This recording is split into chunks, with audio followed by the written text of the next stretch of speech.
11వ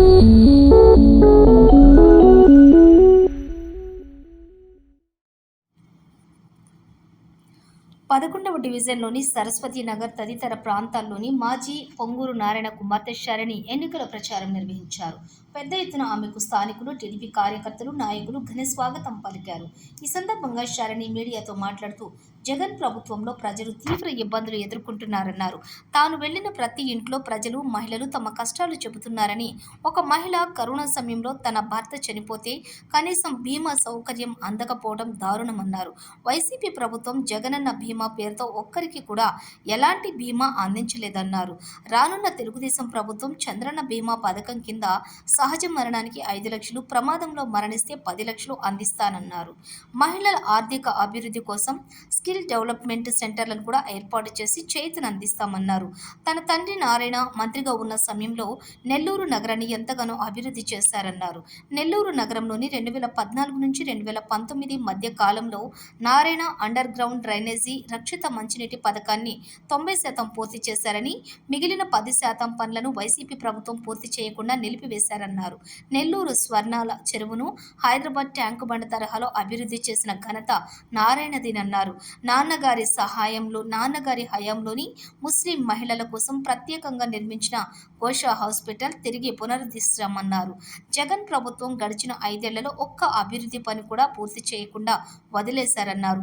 అర్హులైన అనేక మందికి పింఛన్లు అందించడం లేదన్నారు. చంద్రబాబు ప్రభుత్వం వచ్చిన వెంటనే మహిళలకు నిబంధనలతో పని లేకుండా ఆర్థిక చేయూతను అందిస్తామన్నారు. నిరుపేదలైన లబ్ధిదారులకు సొంత ఇల్లు, కరెంటు బిల్లు పథకాలను తొలగించడం అన్యాయమన్నారు. ఇక పేదల కోసం అన్న క్యాంటీన్లను కూడా పునరుద్ధరిస్తాం. ప్రజల కష్టాలు తీరాలంటే తెలుగుదేశం ప్రభుత్వం తిరిగి అధికారంలోకి రావాలన్నారు శరణి. నిరుద్యోగులకు, మహిళలు, వృద్ధులు అందరికీ కూడా న్యాయం జరిగేలా చేయటం ఒక్క టీడీపీ ప్రభుత్వానికే సాధ్యమవుతుందని, ప్రజలను మోసం చేసిన వైసీపీని ఓడించాలని కోరారు.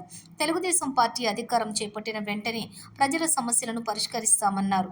నెల్లూరు నగరంలోని 2014 నుండి 2019 వరకు తన తండ్రి మాజీ మంత్రి నారాయణ నెల్లూరు నగరాన్ని ఎంతగానో అభివృద్ధి చేశారన్నారు. వైసీపీ ప్రభుత్వం తాము 4 లక్షల మందికి ఉద్యోగాలు ఇస్తామని, ప్రతి ఏడాది జనవరిలో జాబ్ క్యాలెండర్ ప్రకటిస్తామని చెప్పి నిరుద్యోగులను మోసం చేసిందని ఆరోపించారు. 13న జరగనున్న సార్వత్రిక ఎన్నికల్లోని నెల్లూరు సిటీ అసెంబ్లీ అభ్యర్థి నారాయణకు, అలాగే పార్లమెంట్ అభ్యర్థి వేమిరెడ్డి ప్రభాకర్ రెడ్డిలకు సైకిల్ గుర్తుపై ఓటేసి తెలుగుదేశం పార్టీని గెలిపించాలని ఆమె ప్రజలను కోరారు. అందరికీ నమస్కారం అండి. నా పేరు శరణి పొంగూరు. నేను మాజీ మంత్రి నారాయణ గారి కూతురునండి. నేను ఈరోజు సరస్వతి నగర్లో టీడీపీ కార్యకర్తలతో, బూత్ ఇన్ఛార్జెస్తో, బూత్ కన్వేయర్తో, టీడీపీ సైన్యంతో, యూత్ టీంతో, ఎన్ టీంతో డోర్ టు డోర్ వెళ్ళి ప్రజల కష్టాలు తెలుసుకుంటున్నానండి. ప్రజలు నిజంగా చాలా అంటే చాలా బాధపడుతున్నారండి. వైసీపీ పార్టీ మమ్మల్ని మోసం చేసింది. ఎన్నో పథకాలు అనౌన్స్ చేశారు, కానీ ఒక్క పథకం కూడా చేయలేదు. ఒక్క విషయం అండి, మెయిన్గా పెన్షన్ రావట్లేదమ్మా. ఒకరింటికి వెళ్ళాము, ఒకరింటికి వెళ్తే వాళ్ళ భర్త చనిపోయారండి. మీ అందరికీ తెలుసు, టీడీపీ గవర్నమెంట్ చంద్రన్న బీమా అని పథకం 2014 to 2019లో అనౌన్స్ చేశారండి. ఎవరైతే న్యాచురల్ డెత్గా చనిపోతారో వాళ్ళకి 2 lakhs రూపీస్, అండ్ అదేవిధంగా ఎవరైనా యాక్సిడెంట్లో చనిపోతే 5 lakh రూపీస్ అప్పుడే 2014లో అనౌన్స్ చేశారండి. వాళ్ళ ఇంటికి వెళ్ళినప్పుడు వాళ్ళ భర్త చనిపోయారు. అమ్మ మీకు ఆదాయం ఇంకెలా వస్తుంది అంటే ఆదాయం రావట్లేదు అని చెప్పారు. పెన్షన్ ఉందా అంటే పెన్షన్ రావట్లేదమ్మా, పెన్షన్ తీసేశారు. ఎందుకు తీసేశారంటే ఎలక్ట్రిసిటీ బిల్ ఎక్కువ వస్తుంది, బాడుగింట్లో ఉంటున్నాము అని చెప్తున్నారండి. ఇదేం అన్యాయం అండి. మీరు పెన్షన్ తీసేశారు, మీరు అట్లీస్ట్ ఆ ఇన్సూరెన్స్ ఇవ్వట్లేదు, డెత్ ఇన్సూరెన్స్ కూడా. ప్రజలు ఎలా బతుకుతారు అనుకుంటున్నారు? టీడీపీ గవర్నమెంట్ వస్తే ఖచ్చితంగా మళ్ళీ చంద్రన్న బీమాని రీఇంట్రడ్యూస్ చేశారండి. ఈసారి టీడీపీ ప్రభుత్వం వస్తే ఎవరైనా న్యాచురల్ డెత్ అయితే 5 లక్షలు ఇస్తున్నారు, అండ్ అదేవిధంగా యాక్సిడెంట్లో చనిపోతే 10 లక్షలు ఇస్తున్నారండి. వైసీపీ ప్రభుత్వం ఉన్నప్పుడు కూడా వైఎస్ఆర్ బీమా అని ఉండేదండి, కానీ నిజంగా ఎంతవరకు ఇన్సూరెన్స్ ఇచ్చారు? అప్పుడు కోవిడ్ టైం అండి, నిజంగా చాలా క్రిటికల్ టైం, ఎంతోమంది చనిపోయారు. కానీ ప్రభుత్వం ఏం చేసింది? ఎటువంటి సహాయం కూడా చేయలేదండి. అందుకే జనాలు నశించారు. వాళ్ళకి నిజంగా ఇంకా విరక్తి వచ్చింది. 100% టీడీపీ గవర్నమెంట్ వస్తే చంద్రన్న బీమా స్కీమ్ పైన ఖచ్చితంగా న్యాయం చేస్తారండి. న్యాచురల్ డెత్ అయితే 5 లక్షలు ఇస్తారు, అండ్ ఎవరైనా యాక్సిడెంట్లో చనిపోతే 10 లక్షలు ఇస్తారండి. ఇదొక్కటే కాదండి, మీరు ఎన్నో పథకాలు టీడీపీ మేనిఫెస్టో రిలీజ్ చేశారండి. ఎన్నో పథకాలు ఉన్నాయండి. ఎంతమంది పిల్లలైతే చదువుకుంటున్నారో ప్రతి ఒక్క బిడ్డకి ఇంట్లో 15,000 రూపీస్ అండి. 18 years దాటిన మహిళకి 1,500 రూపీస్ ఇస్తారండి. అదేవిధంగా మనందరికీ తెలుసు 2014కి ముందు చంద్రబాబు నాయుడు గారు ఇంటింటికి తిరిగారండి. నిరుపేదలు కట్టెల పొయ్యి పైన వండుకుంటున్నారండి. ఆ స్థితిని చూసి తప్పకుండా గ్యాస్ సిలిండర్స్ ఇంట్రడ్యూస్ చేయాలి అని 20 లక్షల మందికి గ్యాస్ సిలిండర్స్, కుటుంబాలకి గ్యాస్ సిలిండర్స్ ఇచ్చారండి. కానీ ఈరోజు ఏమైంది? వైసీపీ ప్రభుత్వం వచ్చి దాని ధరలు పెంచేశారు. 400 రూపీస్ ఉన్న గ్యాస్ సిలిండర్ 1,200 రూపీస్ అయిందండి.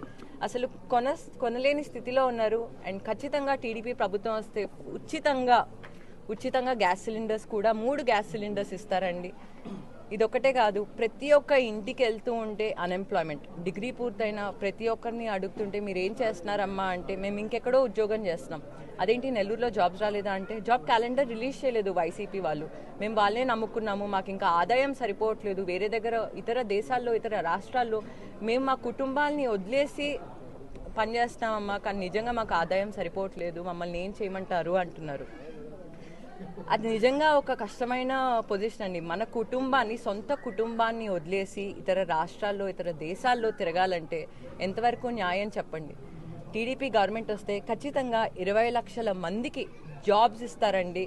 అండ్ అదేవిధంగా ఎంతమందికి అయితే జాబ్స్ రాలేదో పర్ మంత్ 3,000 రూపీస్ ఇస్తారండి. మీ అందరికీ తెలుసు కియా మోటార్స్ అనంతపూర్లో 2014 to 2019 అండి చంద్రబాబు నాయుడు గారు తెచ్చారు, నారాయణ గారు కూడా తెచ్చారు.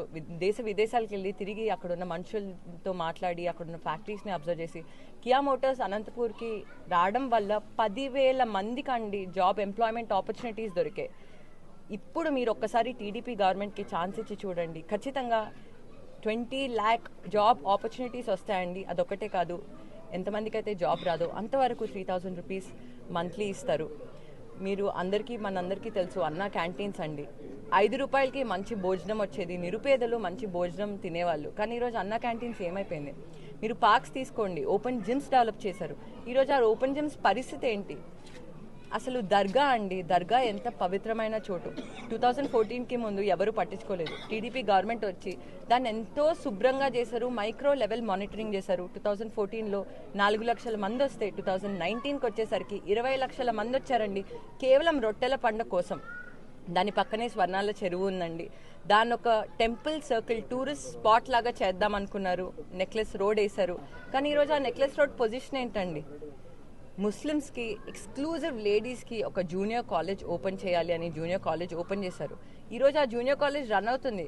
కానీ ఒకప్పుడు ర్యాంక్స్ వచ్చేవి టీడీపీ గవర్నమెంట్ ఉన్నప్పుడు, ఇప్పుడు ఆ పరిస్థితి లేదు. గోషా హాస్పిటల్ తీసుకోండి, గోషా హాస్పిటల్ కట్టారు 2014 to 2019 ముస్లిం లేడీస్కి ఇబ్బంది అవ్వకూడదని. కానీ ఈరోజు ఏమైంది? ఆ హాస్పిటల్ని పక్కన పెట్టేశారు. షాదీ మంజిల్ అండి, షాదీ మంజిల్ అప్పటికప్పుడు ఎన్నో క్రోర్స్ పెట్టి శాంక్షన్ చేశారండి.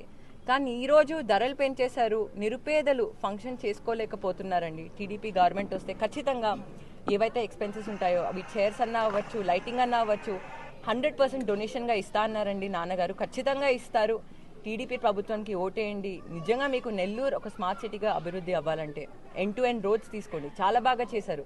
ఈరోజు ఎండ్ టు ఎండ్ రోడ్స్ యొక్క పరిస్థితి ఏంటండి? గృహ నిర్మాణం 47,000 హౌసెస్ 8 monthsలో చేశారు. ఈరోజు దాని పరిస్థితి ఏంటి? ఆ ఇళ్ళన్నీ పక్కన పెట్టేశారు. వైసీపీ ప్రభుత్వం అన్ని పనులు చేస్తే టీడీపీ ప్రభుత్వంకి పేరు వస్తుంది అని అంతా పక్కన పెట్టేశారండి. ఇదేం న్యాయం అండి? నిరుపేదలు నిజంగా అసలు ఎలా బతకాలి? మీరు కరెక్ట్ టైంలో పెన్షన్ ఇవ్వట్లేదు, తాగడానికి మంచి నీళ్ళు ఇవ్వట్లేదు, ఉండడానికి ఇల్లు ఇవ్వట్లేదు. ఇవన్నీ బేసిక్ ఎసెన్షియల్స్ అండి. ఎవరైనా జీవించడానికి ఖచ్చితంగా ఇవన్నీ కావాలి. ఇవన్నీ కట్ చేస్తే ఎలా ఉంటారు అనుకుంటున్నారు? మీ చేతుల్లో ఉందండి. May 13th ఎలక్షన్స్ వస్తున్నాయి, జాగ్రత్తగా చూసి ఓటేయండి. అభివృద్ధి ఎక్కడుందో అక్కడ చూసి ఓటేయండి. ఎమ్మెల్యేగా మా నాన్నగారికి, నారాయణ గారికి, ఎంపీగా VPR గారికి 2 ఓట్లు ఎప్పుడైతే అందరం కలిసండి ఓటేస్తామో, అది కూడా ఈవీఎం బాక్సెస్లో ఓటేయండి. 2 votes టీడీపీకి వేయండి, ఎమ్మెల్యేగా నాన్నగారికి, ఎంపీగా VPR గారికి. మనందరం ఓటేస్తే, VPR గారికి ఎంపీగా ఓటేస్తే కేంద్రం నుంచి ఫండ్స్ తెస్తారండి. అండ్ ఎమ్మెల్యేగా మా నాన్నగారికి వేస్తే రాష్ట్రం నుంచి తెస్తారు. ఎప్పుడైతే కేంద్రం నుంచి రాష్ట్రం నుంచి ఫండ్స్ వస్తాయో అప్పుడే నెల్లూరు పూర్తిగా ఒక స్మార్ట్ సిటీ లాగా డెవలప్ అవుతుందండి. మీ చేతిలో ఉంది. మనం అభివృద్ధి వైపు ఓటేద్దాం, టీడీపీకి ఓటేద్దాం. నమస్తే.